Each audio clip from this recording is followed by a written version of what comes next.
What is up, guys? Marv Talks Wrestling here. Welcome to my WCPW loaded number 16 results and review. You're gonna have to excuse all the background noise. I'm outside right now. I don't know why I'm outside. There's a bunch of airplanes outside. I'm a bit cold, so I'm just gonna give a quick rundown. But I'm outside, right here on my back porch.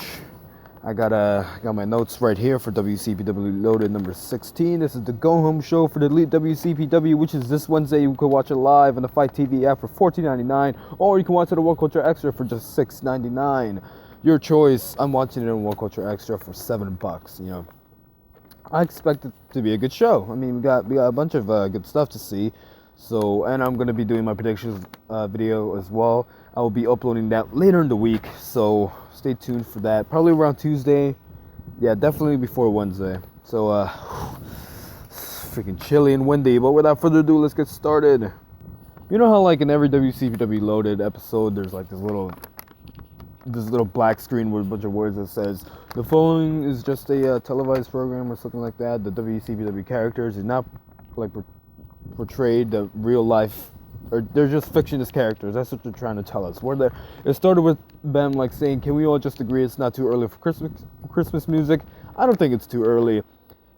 I mean, I'm not playing any Christmas music yet. I'm gonna wait until December 1st because December is the month of Christmas. But obviously it's your choice whether or not you want to play on the 25th of November. It's only 1 month, less than a month until it is 1 month until Christmas, but as I'm recording this video, it's less than a month until Christmas. But anyways, they always got those silly openings. I don't know what they're called. I forgot what they're called. But yeah, I don't think it's too early. But I won't start playing Christmas music until December 1st. So that's just me. All right, so opening up the show, we had Adam Pacitti opening up the show with the Swords of Essex. Well, obviously 1 week after Will Ospreay's heel turn, he basically sold his soul to the What Culture Devil. Yeah, Will Ospreay basically doesn't really give that much of an explanation as to why he did what he... Oh yeah, he said that it was because of him that Kirby became popular in the first place because of his match with Adam Pacitti. Not with Adam Pacitti, with Martin Kirby. And then Ospreay says he's now a Pacitti head. Yes, that's right. He said he was a Paul Heyman guy and he was a Pacitti head. You know, obviously him and the Swords of Essex, Paul Robinson and Scotty Wainwright wearing all the Pacitti Club shirts. Excuse me for, like I said, airplanes.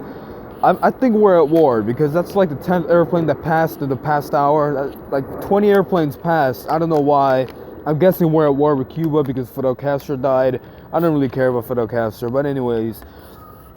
Yeah, Ospreay says he's a Pacitti head. Then he introduces B. Priestley, who we haven't seen in a while, who I guess is the valet of the Swords of Essex, or what now is the Pacitti Club.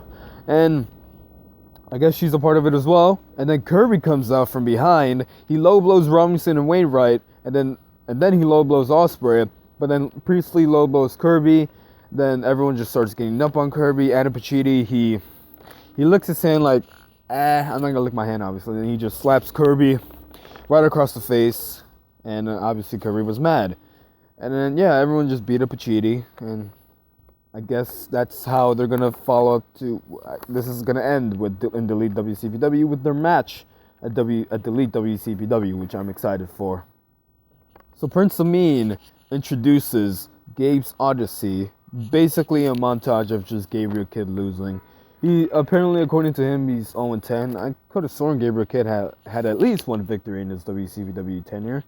And if not, well then, I'm sorry for Gabriel Kidd. I know he was the first one to ever take a pinfall in WCPW history. So sucks, doesn't it? And up next, we had Liam Slater and Johnny Moss, who defeated Prospect to advance to the finals of the AP Triple T, aka the Adam Pacitti Tag Team Tournament. They're advancing to the finals to determine. There goes another airplane. It was an okay match. I guess I should have mentioned that James R. Kennedy was not at ringside because he wanted to help Drake search for Primate. And so that's why he wasn't at ringside. And that is why they were at... No, I'm sorry. That's... Oh yeah, so Drake eventually captured Primate. He just lured him into a trap. But then I guess we're going to see...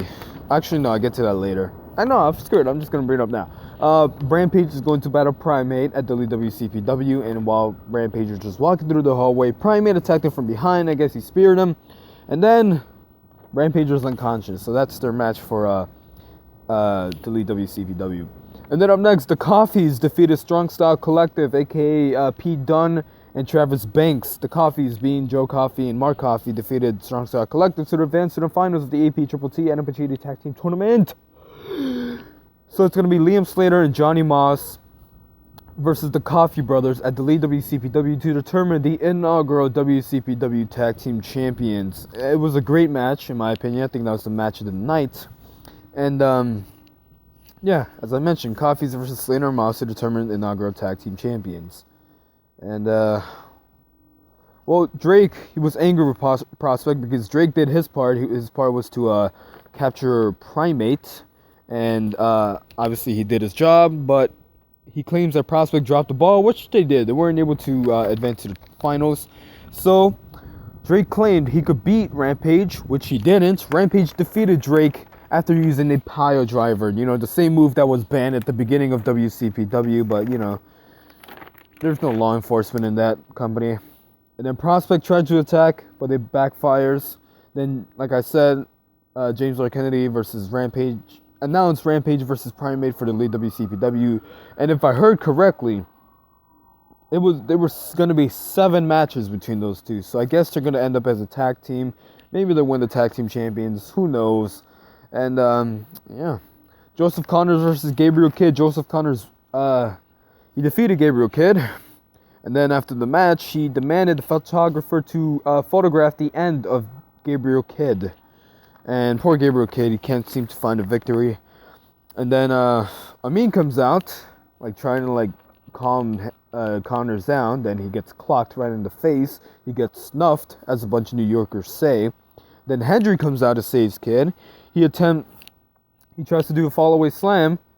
But then Connors counters. He attempts to drop Hendry on the steel chair with that DDT. I think it's called a cradle DDT.